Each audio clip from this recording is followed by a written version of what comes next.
This conference will now be recorded. Okay, thank you. This is also a video conference, so this is available for members of the public to view at their leisure at any time as well on the website. Welcome everybody, and this is our September board meeting, third one of this year. And we have with us on the call, we have Wayne Evans, who is our provincial appointee to the board. I'm Mike Walker. I'm the chair of the board. Andrew Dahmer is on the sidelines. He's the IT person that makes all this happen. Cheyenne Hancock is our board secretary, so she's the one that does the minutes. We have Staff Sergeant John Bulligan is here representing the detachment commander today, because I believe Acting Inspector Corn's on vacation. And our special guest today is our newly appointed, not yet in the seat, Inspector Mike DePasquale. So welcome, Michael, and looking forward to your coming on board. And thank you for coming on during your vacation, just to get a flavor of what one of the easier boards to deal with is like. My pleasure, sir. Thank you very much, and hello, everyone. Okay, so we'll have a chance to get to know you more when you are in the seat. I believe, is that in October or November? October 2nd, sir. October 2nd. Okay, great. Welcome. Are there any declarations, Wayne, of pecuniary interest? No, nothing for me. No. No, and I'm declaring no declarations as well. Do we have any members of the public that are on the call? Okay, hearing none, then there's no public question period. I have a motion. I'll move the approval of the agenda. Would you like to second that, Wayne? Yes, second that. Thank you. All in favor? Opposed? That's carried. I told you, Inspector DePasquale, this is going to be a pretty easy meeting. Wayne, would you like to move the acceptance of the meeting of our meeting June 14th? Yeah. And I'll second that. All in favor? Opposed? Carried. There was no matters arising from the minutes, so our status updates. There's a couple things that we had dealt with in the past. One was the Dufferin Community Safety and Wellbeing Plan. I'm sure John and Mike, you probably had a look at that as well. And that did go to council on the 24th. Wayne, did you have a chance to have a look at it? Yeah, I had a read through it. Yes, it was quick read through it. Yep. Okay, so it ticked all the boxes for the things that needed to be looked at as the province had requested. And I think all we need to do is move to receive it and attach it to our minutes. Wayne, can I have that motion? I'll move to receive that Dufferin Community Safety and Wellbeing Plan. Okay, thank you. And I'll second that. And all in favor? Opposed? That's carried. The next item was with respect to automatic speed enforcement. Normally, the mayor would give us an update on that, but he's not on the call with us today. He did advise me, though, that he had communication with somebody from the MTO when he was at AMO 2 weeks ago. And apparently the representative there from MTO wasn't really aware of the rules with respect to automatic speed enforcement cameras. And she was enlightened by our mayor as to what the issues are. So hopefully he'll continue on his quest to get the ASE's legislation changed to allow for their positioning in other than just 40-kilometer-an-hour zones. I think that covered that. I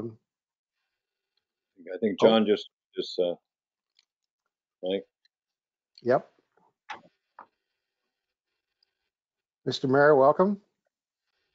I came into the building thinking that you might be here. Yeah, right. Too hot to leave the house. We Fair already enough. started. We already started the meeting and got through some of the initial items of a more mundane nature. But I'd like to introduce you, John, to Staff Sergeant John Bulligan, who is the representing Acting Inspector Corn today. John is the Staff Sergeant Operations Manager that's been keeping things going here in Dufferin for a while.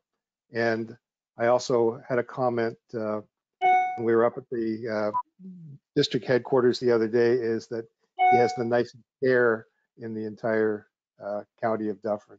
So I have to keep that in mind too. And Nice. also we have Mr. Mayor. I'd like to introduce Inspector Mike DePasquale, who is our new detachment commander as of October 2nd. Michael was selected at a board that was held, I guess it was a week ago now, and he was the successful applicant and comes to us from Queen's Park, so he knows all the characters down there. So Mike, give our mayor a wave. Hello, sir. How are you? It's great to meet you. Very good to meet you, Mike. Mike's on vacation, so he came on the call just to see how one of the smaller boards operates. John, I just gave an update from what I had been told with respect to automatic speed enforcement, but can you enlighten us on your conversations that you had with now ex-Minister of Transport Mulroney's staff? Yes, I was part of a delegation at the Association of Ontario Municipalities meeting a few weeks ago, and we made a presentation to senior ministry staff, the assistant deputy minister responsible for this file, plus a few others. And the key points of our presentation were, as always, that we find it very difficult to implement this in rural Ontario because the limitations are 79 kilometers per hour, plus everything has to be a community safety zone, plus all kinds of red tape with regard to signage. And I think we made some progress, although I have to say that the ADM at first said, well, we don't understand what the problem is. You can declare community safety zones anywhere you want. And my colleagues and myself said to her, you're missing the point being the 79 kilometers per hour, plus the redundancy of having to do it in a community safety zone, plus the red tape associated with all the signage that's required. I think she then understood that the talking points that the ministry has now been using for some 3 years or more are not really addressing the issue. So I felt very heartened by that.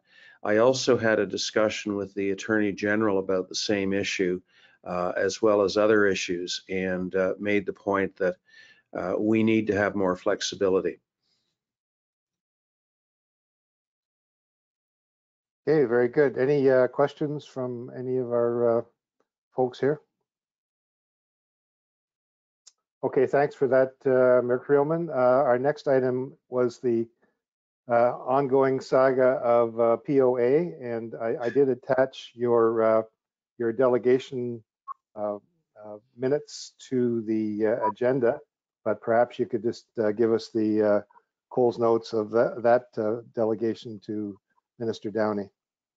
That went very well. I submitted the notes to him in advance of the meeting so he and his staff would have a chance to digest them. He repeatedly said to me, we'll be back to you, we'll be back to you. So I think we hit a bit of a nerve there, and I am so happy he was not moved out of his position in the latest cabinet shuffle, because we would have had to start from square one there. But I felt good about that. I think he understood what we were talking about. He also said that they were working on a number of issues arising from my notes.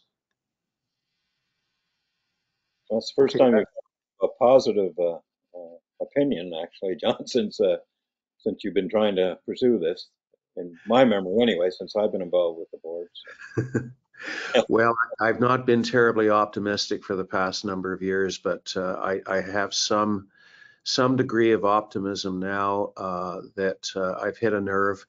I think I especially did when I brought it to their attention that we have somewhere north of $1 billion in unpaid POA fines in this province, and that the unpaid fines in Dufferin, I stated in my notes, were $1 million, but I was corrected by a POA manager to the effect that they're actually $4.5 million.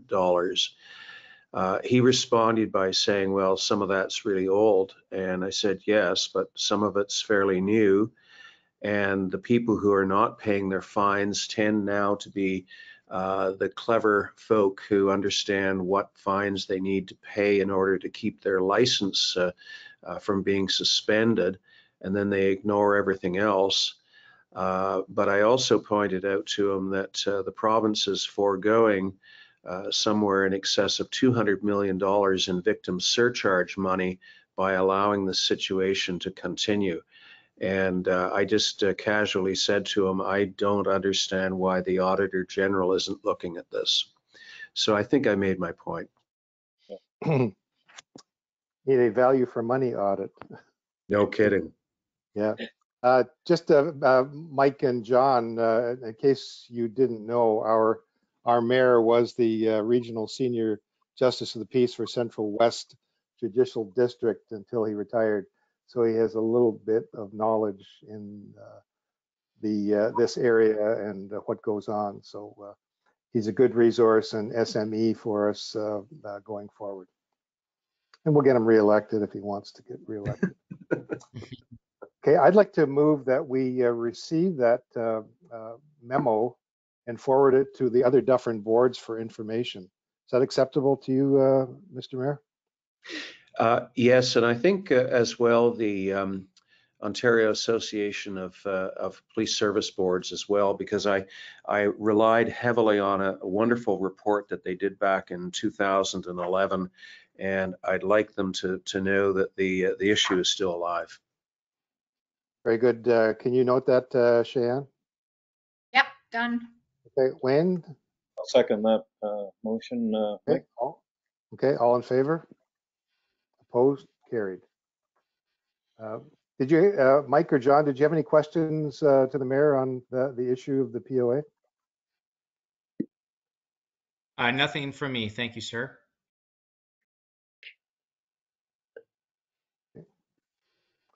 Okay.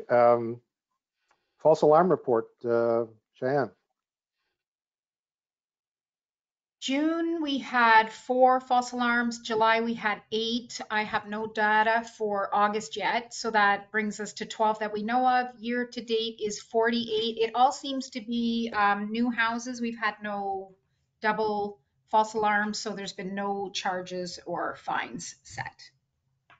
And that's all we have. That's pretty good, because we did have an awful lot on Automotive Row and some of those areas. So it's good to see that they've solved some of their problems, I guess.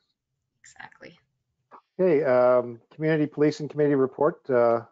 We don't have Mr. Doan on the call, so we'll move on to the next item. Sorry, Mike, are we going to move to accept the false alarm report? Oh, absolutely. Motion to, Wayne is moving it. John is seconding it. All in favor? Thank you for your report. OPP, 2 items. So one is the Black Cat. I think, John, you might have an update for us on your last results on French Drive. John Bulligan.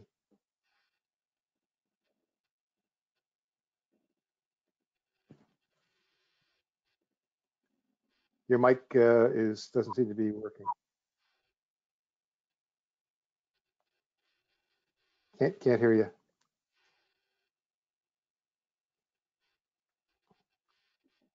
We can use American Sign Language.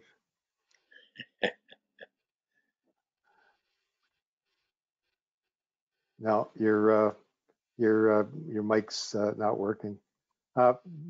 Basically, John already reported to me that they did have the results from French Drive, and was very good results because of the speed bumps, and the Black Cat will continue to be deployed strategically within the community, and the results will be provided to us on a regular basis.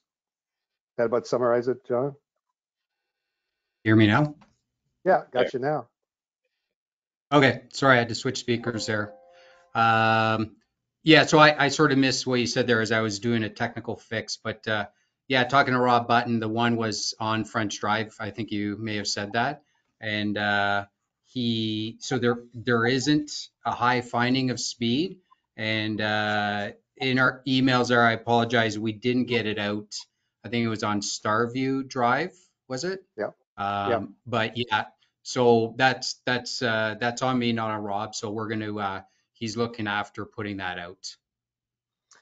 Yeah, as I've mentioned to you, the issue there is that the town in its wisdom has now made Starview Drive a walking and hiking trail, but in fact it has no sidewalks and a poor shoulder and a lot of hooligans that like to drive up and down Starview at high speed. So there has been a town mounted sign which has now been removed, but all it was doing was showing them how fast they were going, and I think it was a challenge for them to see how high they could get it without wiping out on the curve.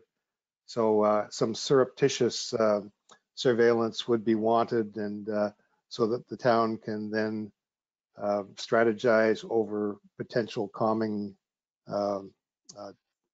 strategies for speeding on roads such as this one. Okay, yeah. Okay. Yeah, and those portable speed bumps have done a great job over on French. It's just too bad that they have to come up when winter starts. But my strategy is that we turn all the roads to gravel, and we don't fill the potholes. So that's a traffic calming device. Well, alone wouldn't work because they tear along my road here pretty fast. Some people, but the gravel's much better now. So it's getting a lot better. So, but Okay. I don't know if you ever stop the speeding. Nope. Staff Bulligan, you want to give us the highlights of the second quarter? Yep. So just looking at the overall stats, everything except two areas appear relatively consistent with the previous year. The only thing I noticed was CDSA, so drug investigation was up, and drilling down into that, I mean, it doesn't take much for the hours to go up in Mono for that. And it was just one investigation.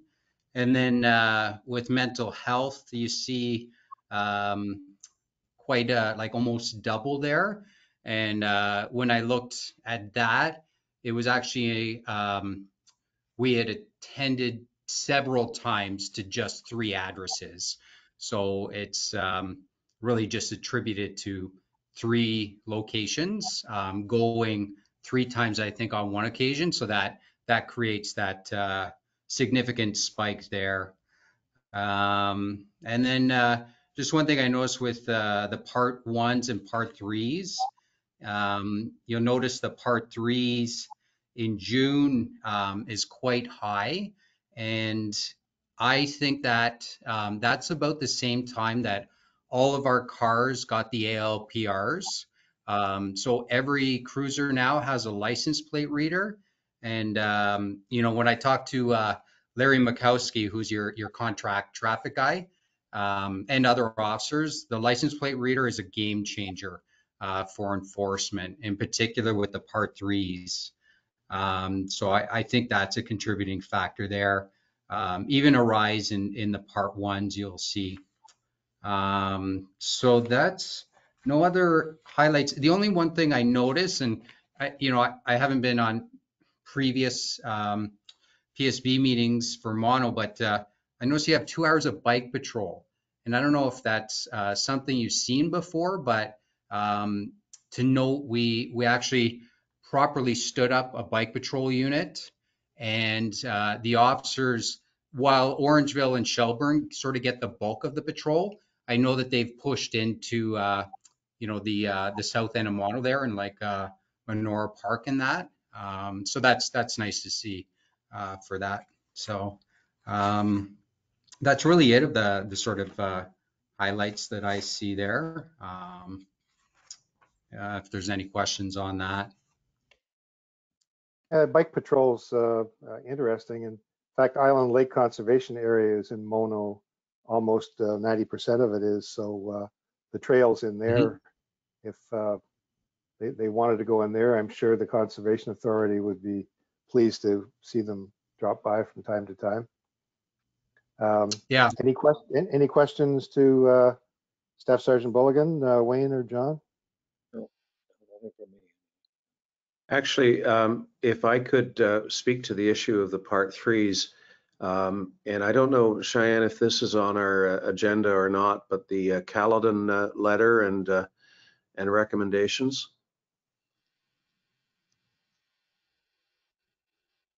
No. Nope. Okay. So No. sorry to have missed this, but the Part 3 jogged my memory. The province is trying to, I wouldn't say unload, but transfer responsibility for Part 3 prosecutions to the municipal prosecutors from the Crown's office. And this is, in the view of many people, long overdue because, frankly, the Crown wasn't doing a particularly good job of it. And the municipal prosecutors are good and experienced and in our area do a fantastic job.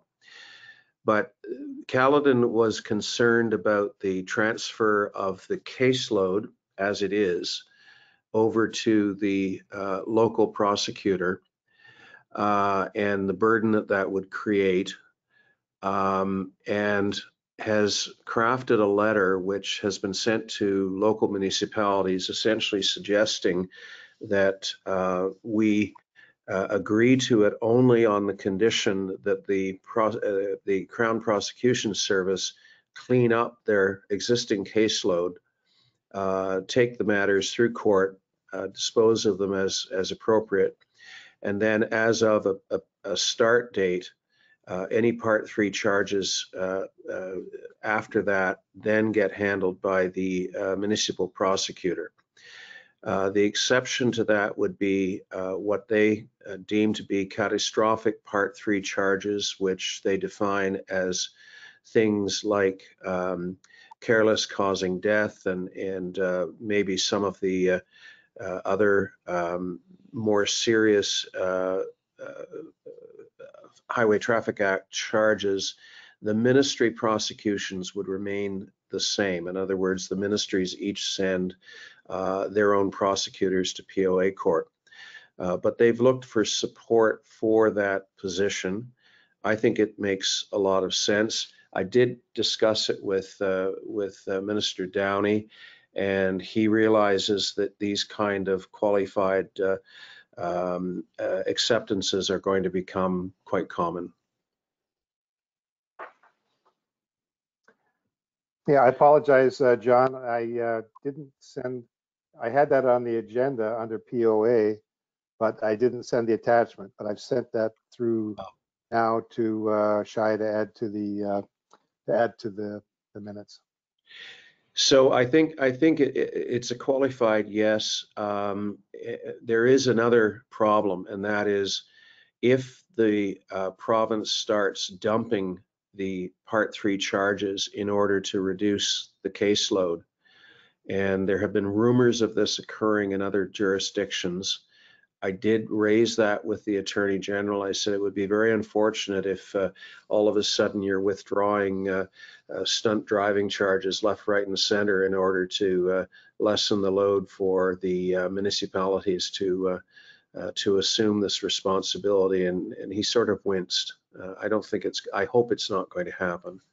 The other thing about this is that Caledon is asking for additional dollars for their POA operation, 3/4 basically from Caledon and 1/4 from Dufferin municipalities, in order to have an individual who will quarterback such things as Part 3 disclosure and work with the police both in Caledon and Dufferin to make certain that all the ducks are in a row when these things hit court. This is so long overdue, it isn't funny. So I think that's a really, really good thing, because you don't have disclosure on the day that the matter is called, you get an adjournment. And we can't clog up the courts any more than we already are. Yeah, and I think we need to get Larry to do that once he retires in the new year. Oh, he'd be great. Got to convince him that he could work part-time and still do construction and agriculture and Trust me, when the entire docket is Larry Matters and and there is no disclosure and everybody gets an adjournment because there's no disclosure, it's painful, and I've seen it personally. Okay, any questions to John? Okay, motion to receive the OPP oral report moved by Creelman, seconded by Evans. What's with all the balloons there, John? I have no idea. All in favor, opposed, carried. There was a whole fleet of balloons are jumping up in front of your face there. I don't know what the setting is. Every time I put my hand up. Okay, well, moving on. Do we have any correspondence? No correspondence. Okay, moving on. Any No, new sir. business? Okay, no new business. Actually, I do have one matter of new business, if I may. Okay, that'll make it, at least we have an official half hour of meeting anyway. Okay, so this is for the benefit of John and Mike. At one point, the town approached the OPP, or the OPP approached the town to see whether or not certain municipal bylaws could be enforced by the OPP, and I think we may have actually provided them with a list, if I'm not mistaken, if somebody can refresh my memory on that. Yeah, I think that goes back a little while, but it's back to Nikki time, I think. Yes. So one of the bylaws that we would be, if the OPP's offer still stands, one of the bylaws that we would be very interested in seeing, not so much enforced, but regard taken for, is our noise bylaw. And I know that the OPP gets calls from time to time from people who are frustrated with undue noise coming from their neighbors, and they end up sending somebody out. But it might be worth having a copy of the noise bylaw provided to the OPP in the event they do get a call on it. We are very strict in Mono about bylaw enforcement, and we are becoming more so.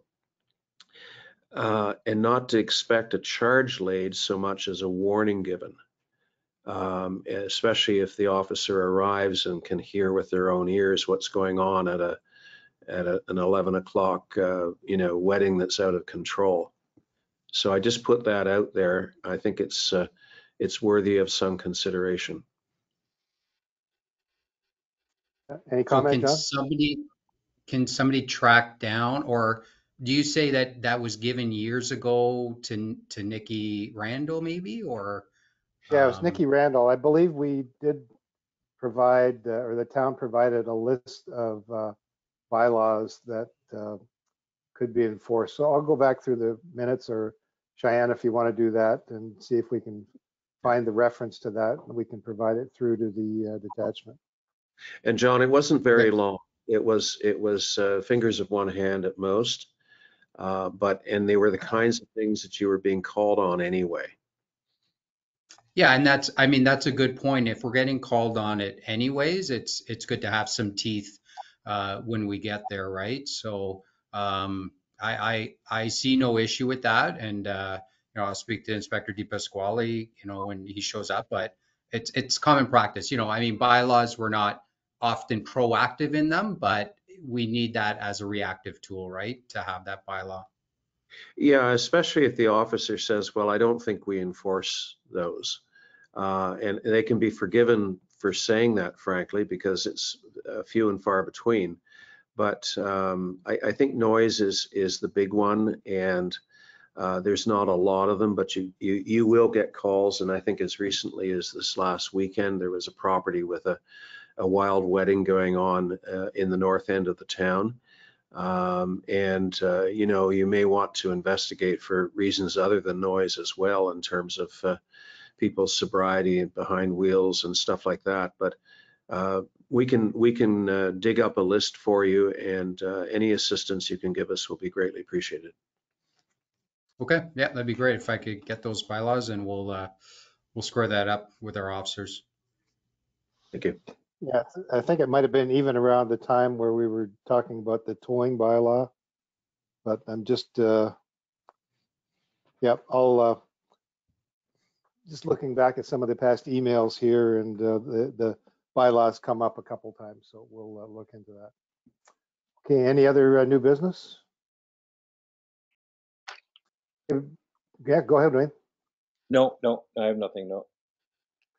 Now, I'm not sure when the next joint meeting is scheduled, but I think it's Mulmer or Melancton is hosting the next one, so we'll find out when the date of that is. John or Mike, do you have any questions for us before we close out? Nope, nothing from me. I look forward to working with everyone in the very near future. And thank you again, Mr. Walker, for the invitation. And I don't want you going out running 32 kilometers today. No, that's Saturday. Okay. Yeah, he's a marathon man. So, okay, do I have a motion to adjourn at 1:33? Moved by Creelman, seconded by Evans. All in favor? Opposed? Carried. Motion to confirm the proceedings of the meeting of the Mono Police Services Board held on Wednesday, September the 6th. Moved by Evans, seconded by Creelman. All in favor? Opposed? Carried.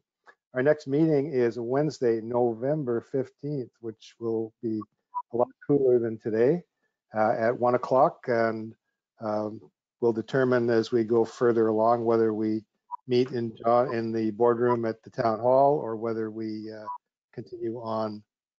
I'm told yesterday by highly informed sources that we should expect another fairly significant wave of COVID coming toward us. So we should be hunkering down, I guess, for a few months until the needles come out. But we were given a pretty stern warning yesterday, and that's on the aviation side.